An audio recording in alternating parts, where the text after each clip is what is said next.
जब भी हम अस्तित्व को लेकर, जीवन को लेकर, सत्य को लेकर, अंतर्दर्शन को लेकर कई प्रकार के विचार सुनते हैं, बातें सुनते हैं जो हमें प्रीतिकर प्रतीत होते हैं, जो हमारी समझ में आते हैं, तो हम कहते हैं कि ये बातें हमारी समझ में तो आ गई, हमें सुनने में भी अच्छी लग रही हैं, पर इनसे हमारे जीवन में कोई क्रांति घटित नहीं हुई, कोई रूपांतरण नहीं हुआ।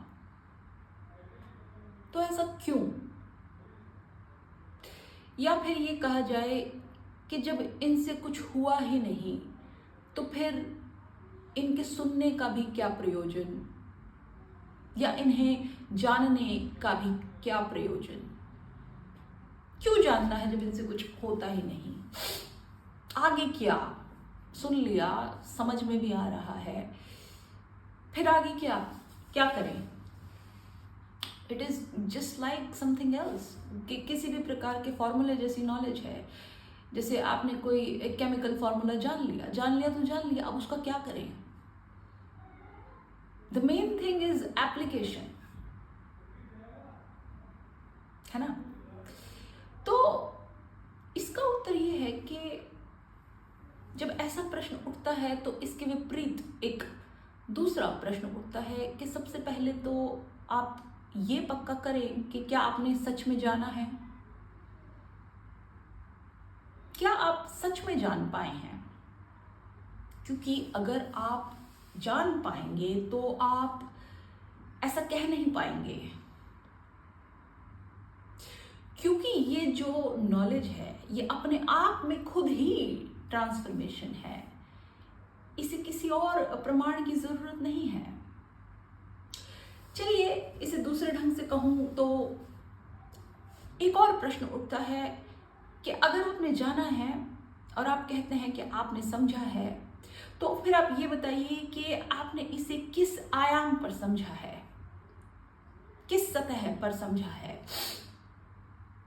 आप कहेंगे बुद्धि से समझा है, दिमाग से समझा है, तो फिर तो आपने कुछ समझा ही नहीं है, क्योंकि आपकी बुद्धि केवल लॉजिक समझती है, केवल तर्क समझती है। अगर आपकी बुद्धि को शांत करना है तो बड़ी सिंपल सी चीज है, उसे एक लॉजिक दे दिया जाए, उसे एक तर्क दे दिया जाए, वो शांत बैठ जाएगी, बात खत्म।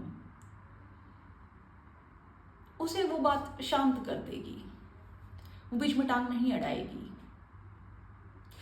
बुद्धि बहुत ऑर्थोडॉक्स, बहुत फिक्स्ड है, उसे कुछ फिक्स्ड बातें बताई जाएं, उनसे वो शांत हो जाएगी। वो बहुत सतही है, सरफेस पे है, डीप नहीं है।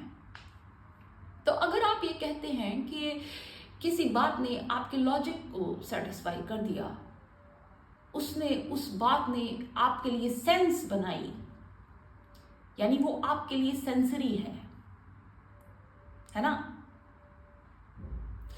पर ये जो सेंसरी चीज है, या ये जो आपकी सतही चीज है, बौद्धिक चीज है, ये आपके लिए कोई डीप मीनिंग क्रिएट नहीं करेगी, क्योंकि जो खुद ही सतही है वो आपके लिए कैसे डेप्थ क्रिएट करेगी? तो ट्रांसफॉर्मेशन होने के लिए या ट्रांसेंड होने के लिए आवश्यक है कि जो बात आप समझ रहे हैं वो बौद्धिक तौर पे ना समझ के भीतरी तौर पर, अपने भीतरी आयाम के तौर पे समझें। वो बात आपके चैतन्य को छू जाए, आपके सबकॉन्शियस को छू जाए, तब आप पाएंगे कि आप में तुरंत ट्रांसफॉर्मेशन हो गया, आप एक अलग आदमी हो गए तुरंत। एक एग्जाम्पल लेते हैं।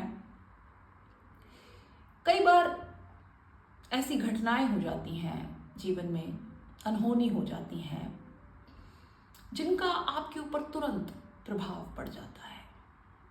तुरंत, बिना कुछ कहे, बिना कुछ बोले, आप एक अलग ही आदमी हो जाते हैं, अलग आदमी हो जाते हैं।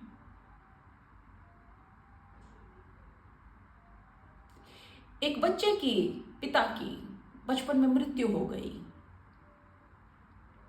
पिता उसको रोज कहा करता था, बेटा शरारत मत कर, पढ़ लिख ले, पढ़ लिख ले, कल को मैं ना रहूंगा तो कौन कमाएगा, मत कर शरारत, मत कर शरारत। बेटा ना सुनता था, बाप की बातें फालतू लगती थी। पर एक दिन बाप का एक्सीडेंट हो गया और बाप मर गया। अब वही बाप जो 100 बार कहकर भी समझा न पाया, चुप रह के, चुपचाप लेट के सब समझा गया। बेटे को बचपन में ही जवान कर गया। कुछ ना बोल के उसके चैतन्य को छू गया। अब देखिए इस कहानी में क्या हुआ, क्या रूपांतरण हुआ। पहले जब बाप समझाता था तब वो केवल उसकी बुद्धि को समझाता था, अलग अलग शब्दों से अलग अलग प्रयोजन देके वो केवल उसकी बुद्धि को ही छू पाता था। अब बुद्धि कहती है ठीक है, पिताजी ठीक कह रहे हैं, 1-2 दिन पढ़े, फिर बात उतर गई, आई गई हो गई। अब बुद्धि है, सतही पर ही रहेगी, उससे गहरी नहीं उतरेगी, है ना। लेकिन फिर एक दिन ऐसा आया कि अब बाप ना रहा, पर बाप की बातें रह गई। और उस घटना का जो इफेक्ट है वो ऐसा हुआ कि वो सीधा उस बच्चे के सबकॉन्शियस को छू गया। अब वो बच्चा बिल्कुल परिवर्तित हो गया। ना किसी ने उसे समझाया, ना किसी ने उसे कहा। अब आप कहेंगे कि ये अथाह दुख भी हो सकता है, पर नहीं, नहीं। वो बच्चा बिल्कुल वैसा हो गया जैसा उसके बाप ने उसको होने को कहा था। ये घटना उसके चैतन्य को छू गई।